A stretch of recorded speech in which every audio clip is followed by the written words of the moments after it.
Saúde a igreja com a graça e a paz do nosso Senhor Jesus Cristo. Cumprimento você também que está aí pela internet, você que chegou a esse vídeo. O Senhor quer falar com você. Gênesis capítulo 4, versículo de 3 a 5.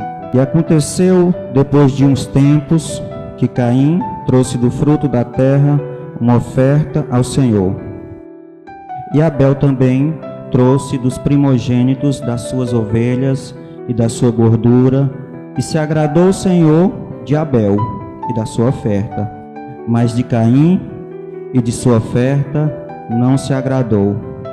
E irou-se Caim fortemente, e descaiu-lhe o semblante. Hebreus capítulo 11, versículo 4. Pela fé, Abel ofereceu a Deus maior sacrifício do que Caim, pelo qual alcançou o testemunho de que era justo, dando Deus testemunho dos seus dons, e por ela, depois de morto, ainda fala.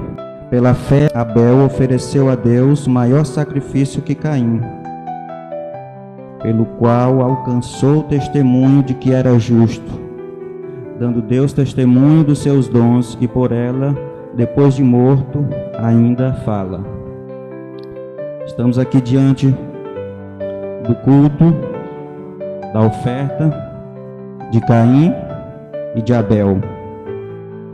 Caim, que era lavrador da terra, Abel, pastor de ovelhas. Caim oferta a Deus fruto da terra, mas em nenhum momento, nenhum dos dois textos, vai falar que Caim ofereceu a Deus o que ele tinha de melhor, ou ofereceu as primícias. Já Abel oferta a Deus primogênitos das suas ovelhas e da sua gordura. Pela fé, a palavra diz que Abel ofertou das primícias. Abel oferece ali o cordeiro, o sangue daquele cordeiro, já pela fé, um prenúncio do que um dia seria imolado o cordeiro perfeito para a expiação dos nossos pecados. Mas por que será que Deus não se agradou de Caim e de sua oferta? Será pelo fato que Deus prefere carne ao invés de vegetais? Não. Em outros textos, a gente vê pessoas oferecendo cereais, que são ali chamados de manjares, e Deus aceita essa oferta. Primeiro, o texto diz que Deus aceitou Abel e a sua oferta. Ou seja, como Abel ofertou, com que sentimento Abel ofertou a Deus. Às vezes, é como em Lucas 18, 11 a 14, quando o fariseu, estando ali em pé, orava consigo desta maneira: ó Deus, graças te dou, porque não sou como os demais homens, que faz isso ou que faz aquilo, nem tão pouco como este publicano. Eu jejuo 2 vezes por semana, eu dou os dízimos de tudo. O publicano, por sua vez, quando foi orar, disse: ó Deus, tende misericórdia de mim, pecador. Então o próprio Jesus vai dizer: digo-vos que este publicano foi para casa justificado. Não é, Jesus aqui não está falando contra o ato de jejuar ou de dar o dízimo. Ele mesmo é bem claro, né? Ali na tentação do deserto, que para ele vencer as tentações, ele jejuou, ele orou. O que Jesus está denunciando aqui é a hipocrisia daquele publicano, né? Que por dar o dízimo, por orar 3 vezes por dia, se acha melhor do que um outro. está ali na sua sinceridade, buscando a Deus, reconhecendo-se pecador, e a obra quem faz é Deus. O Espírito Santo é quem convence o homem da justiça, do pecado e do juízo. É mais ou menos, irmãos, eu lembro, algum tempo atrás, o pessoal às vezes fazia promessa, né? Despencava daqui lá pro Feijão, interior da Bahia, para pagar promessa. Não estou aqui falando da fé dos nossos irmãos, não. Eu estou falando que muitas vezes a gente faz um sacrifício. Eu estou falando das pessoas que às vezes fazem um sacrifício de ir pagar uma promessa lá no Feijão, lá no interior da Bahia, sai daqui no Pau de Arara, e às vezes tem um vizinho do lado precisando de 1 litro de feijão e a gente não tem coragem, não tem amor suficiente para partilhar. Aí nisso, a nossa oferta, o nosso sacrifício se torna em vão. Eu me lembro também, falando de Caim e Abel, eu me lembro também da história do filho pródigo.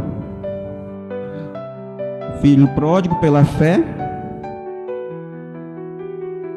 resolve pedir perdão, voltar para a casa do pai. O irmão mais velho chega,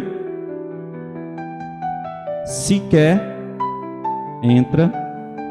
A Bíblia, em Lucas 15, 11:32, vai dizer que ele ouviu a música e viu as danças. Então ele sequer entrou para receber ali o irmão dele que tinha retornado. Então ele chama ali um dos empregados, e o empregado chama ali o pai dele, e ele então vai mostrar o fruto do seu esforço, vai mostrar o que ele é. Aí ele diz para o pai dele, né? Eu te sirvo há tantos anos, sem nunca transgredir o teu mandamento, e nunca me destes um cabrito para eu fazer uma festa, para eu fazer um churrasco com os meus amigos. Porque o verdadeiro sacrifício, irmão, o perfeito sacrifício que vai agradar a Deus, é o que está em 1 de Pedro. É o cordeiro que foi imolado antes da fundação do mundo. O maior sacrifício Jesus fez por mim e por você. O nosso sacrifício hoje é descansar no Senhor, é aceitar esse presente que Ele deu por nós, porque nós mesmos não seríamos capazes de chegar a esse nível. Mas é claro, devemos perseverar até o fim. Devemos procurar oferecer para o Senhor aquilo que temos de melhor. Devemos oferecer para o Senhor as nossas primícias de coração, não para barganhar com Deus, mas por agradecimento pelo sacrifício que Ele fez primeiro por nós. Então, o dízimo do nosso tempo, o nosso servir a Deus, o nosso oferecer o nosso talento, oferecer os nossos dons. Para o mais velho, para esse irmão mais novo, para Caim, para Abel. Paulo traz a teologia que resume tudo. Romanos 3:23. Porque todos pecaram e todos destituídos estão da glória de Deus. Então, é a reconciliação em Cristo Jesus, o sacrifício perfeito, conforme diz 2 Coríntios 5:18, o ministério da reconciliação, e tudo isso provém de Deus, que nos reconciliou consigo mesmo por Jesus Cristo e nos deu o ministério da reconciliação.